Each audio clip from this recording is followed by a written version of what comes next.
A gente continua falando sobre a guerra, agora com o professor de Relações Internacionais e reitor da Unicesumsc, Sidney Leite. Professor, muito boa tarde, obrigada por estar aqui conosco. E eu já começo te perguntando, professor, quais fatores poderiam levar os Estados Unidos e o Irã a retomarem eventualmente uma guerra total?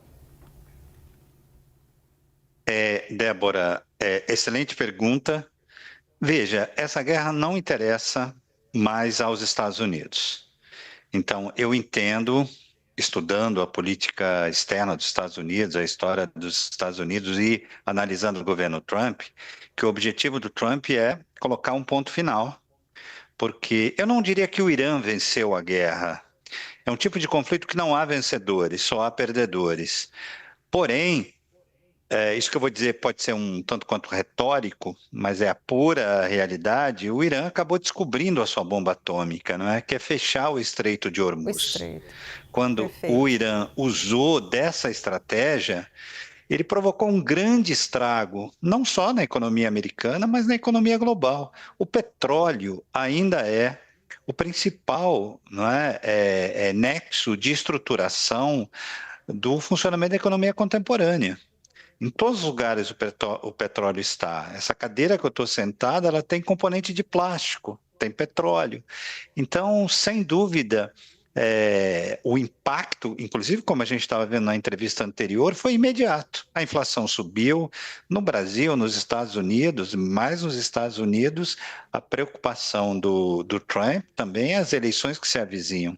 Então é um desastre. As consequências objetivas do ponto de vista político para o governo Trump foram desastrosas, não é? Ele descobriu que deu um tiro no pé, uma guerra que tinha como objetivo inicial, tudo indica, derrubar o governo.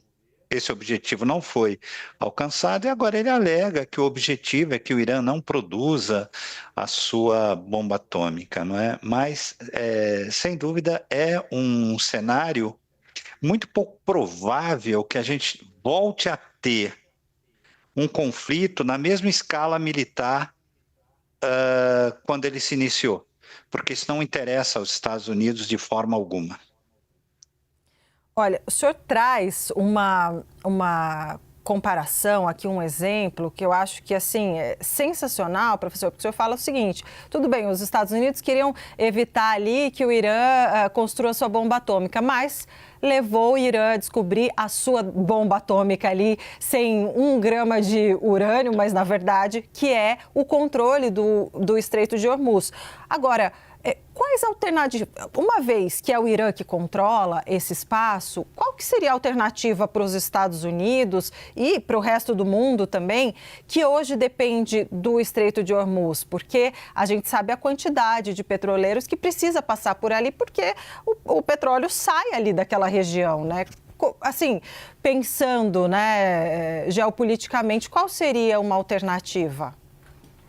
A alternativa, de alguma forma, foi aquela que os Estados Unidos, mediado pelo Paquistão, construíram junto com a diplomacia iraniana, foi aquele acordo chamado de minuta, né, de 14 pontos, que se a gente observar item por item, é praticamente uma capitulação, uma admissão dos Estados Unidos e que o Irã teve uma performance que surpreendeu muito os Estados Unidos. Vejam, porque ali sugere o fim do embargo econômico, um embargo que remonta desde a Revolução Iraniana, né, de 78, 79, uma ajuda econômica para a reconstrução do Irã e algo que interessa enormemente ao governo iraniano, que é o fim das sanções, né, de controle do capital que está no exterior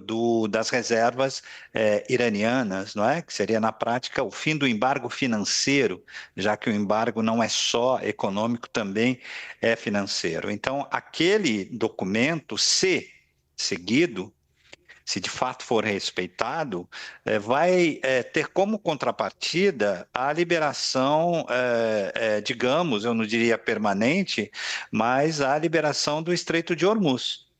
O caminho militar é um caminho que já se percebeu que foi equivocado. O governo iraniano, as forças armadas iranianas, notoriamente a Guarda Revolucionária, demonstraram uma capacidade de resistência e também um outro aspecto, Débora, muito importante.